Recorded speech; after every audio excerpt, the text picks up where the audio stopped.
Chapter 10. The Lobster Quadrille. The Mock Turtle sighed deeply, and drew the back of one flapper across his eyes. He looked at Alice, and tried to speak, but, for a minute or two, sobs choked his voice, same as if he had a bone in his throat, said the Griffin. And it set to work shaking him and punching him in the back. At last the Mock Turtle recovered his voice, and, with tears running down his cheeks, went on again. "You may not have lived much under the sea, I haven't," said Alice. "And perhaps you were never even introduced to a lobster." Alice began to say, "I once tasted," but checked herself hastily, and said, "No, never, so you can have no idea what a delightful thing a lobster quadrille is." "No, indeed," said Alice. "What sort of a dance is it?" "Why," said the Griffin, "you first form into a line along the seashore." "Two lines," cried the Mock Turtle, "seals, turtles, and so on. Then, when you've cleared the jellyfish out of the way." "That generally takes some time," interrupted the Griffin. "You advance twice, each with a lobster as a partner," cried the Griffin. "Of course," the Mock Turtle said, "advance twice, set to partners. Change lobsters.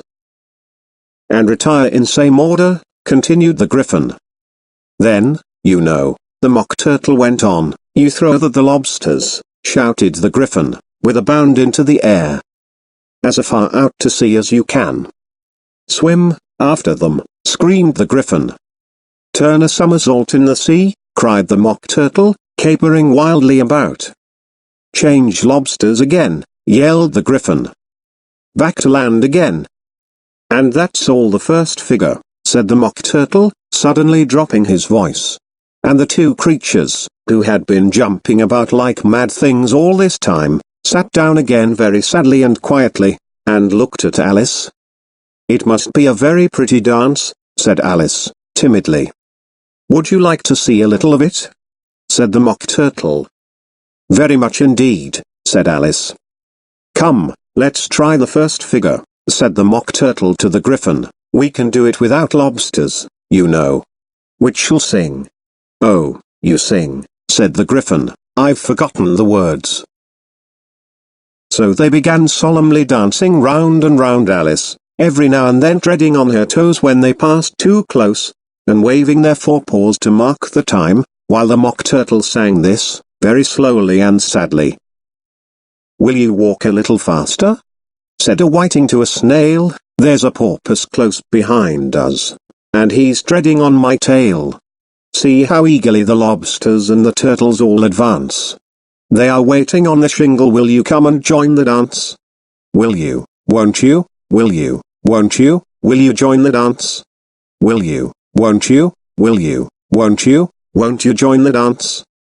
You can really have no notion how delightful it will be, when they take us up and throw us, with the lobsters, out to sea. But the snail replied, too far, and gave a look askance. Said he thanked the whiting kindly, but he would not join the dance. Would not, could not, would not, could not, would not join the dance. Would not, could not, would not, could not join the dance. What matters it how far we go? His scaly friend replied, there is another shore, you know, upon the other side. The further off from England the nearer is to France. Then turn not pale, beloved snail, but come and join the dance. Will you, won't you, will you, won't you, will you join the dance? Will you, won't you, will you, won't you join the dance? Thank you, it's a very interesting dance to watch, said Alice, feeling very glad that it was over at last. And I do so like that curious song about the whiting. Oh, as to the whiting, said the Mock Turtle, you've seen them, of course? Yes, said Alice, I've often seen them at Din. She checked herself hastily. I don't know where Din may be, said the Mock Turtle, but if you've seen them so often, of course you know what they're like. I believe so, Alice replied thoughtfully.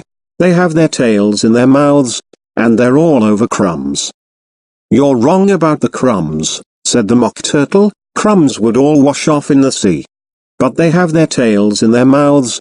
And the reason is, here the Mock Turtle yawned and shut his eyes. Tell her about the reason and all that, he said to the Griffin. The reason is, said the Griffin, that they would go with the lobsters to the dance. So they got thrown out to sea. So they had to fall a long way. So they got their tails fast in their mouths. So they couldn't get them out again. That's all. Thank you, said Alice. It's very interesting. I never knew so much about a whiting before. I can tell you more than that, if you like, said the Griffin. Do you know why it's called a whiting? I never thought about it, said Alice. Why? It does the boots and shoes, the Griffin replied very solemnly. Alice was thoroughly puzzled. Does the boots and shoes, she repeated in a wondering tone. Why, what are your shoes done with? Said the Griffin. I mean, what makes them so shiny? Alice looked down at them and considered a little before she gave her answer. They're done with blacking, I believe. Boots and shoes under the sea, the Griffin went on in a deep voice, are done with whiting. Now you know. And what are they made of? Alice asked in a tone of great curiosity.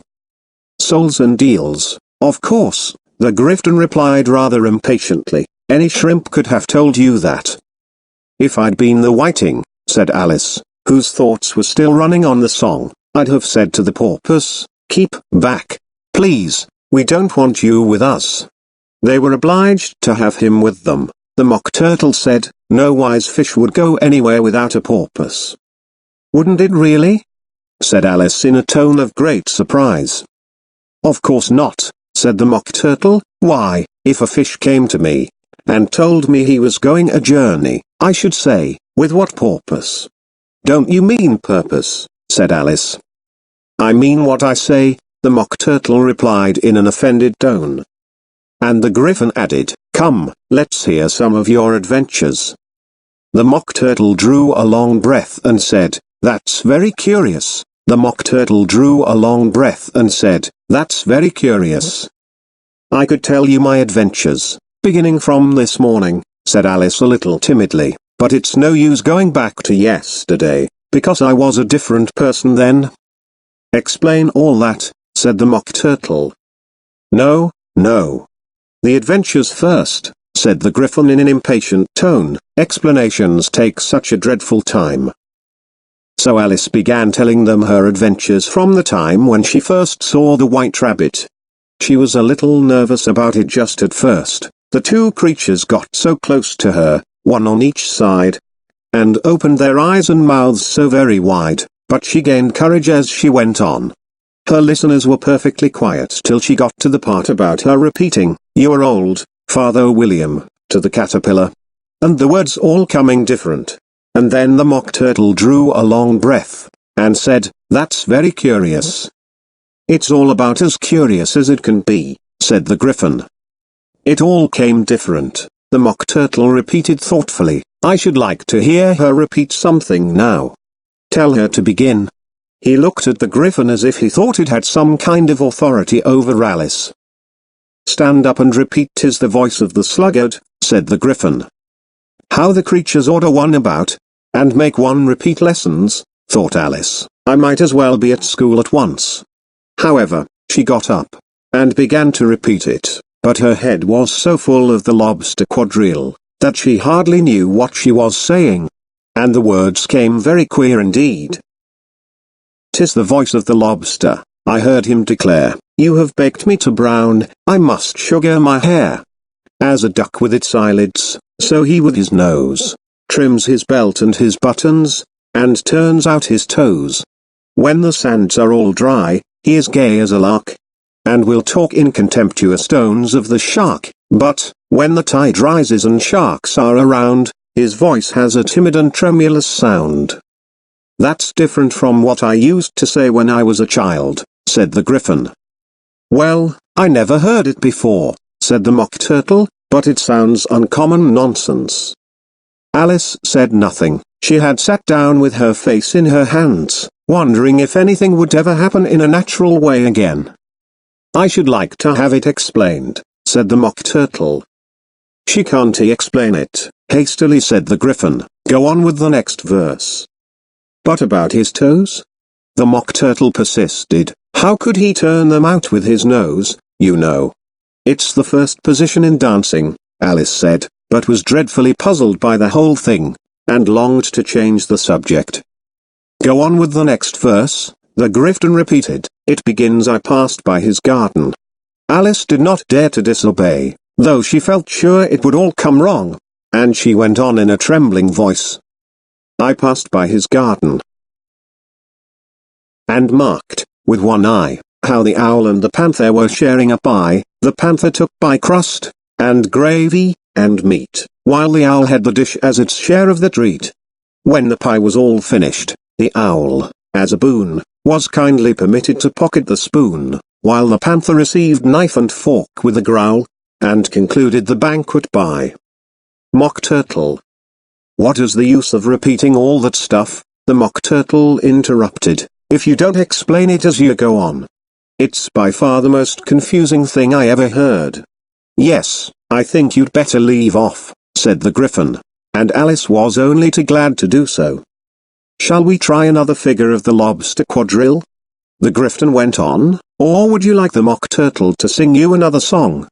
Oh, a song, please, if the Mock Turtle would be so kind, Alice replied, so eagerly that the Griffin said, in a rather offended tone, H.M. No accounting for tastes. Sing her turtle soup, will you, old fellow? The Mock Turtle sighed deeply, and began, in a voice choked with sobs, to sing this. Beautiful soup, so rich and green, waiting in a hot tureen.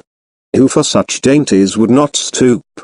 Soup of the evening, beautiful soup. Soup of the evening, beautiful soup. Beautiful soup. Beautiful soup. Soup of the evening, beautiful, beautiful soup. Beautiful soup. Who cares for fish, game, or any other dish?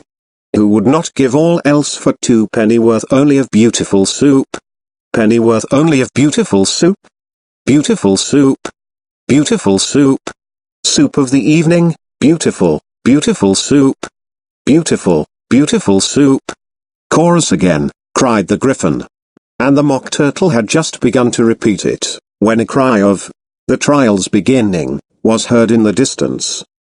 Come on, cried the Griffin, and, taking Alice by the hand, it hurried off, without waiting for the end of the song. What trial is it? Alice panted as she ran, but the Griffin only answered, come on, and ran the faster, while more and more faintly came, carried on the breeze that followed them, the melancholy words. Soup of the evening, beautiful, beautiful soup. End of chapter 10.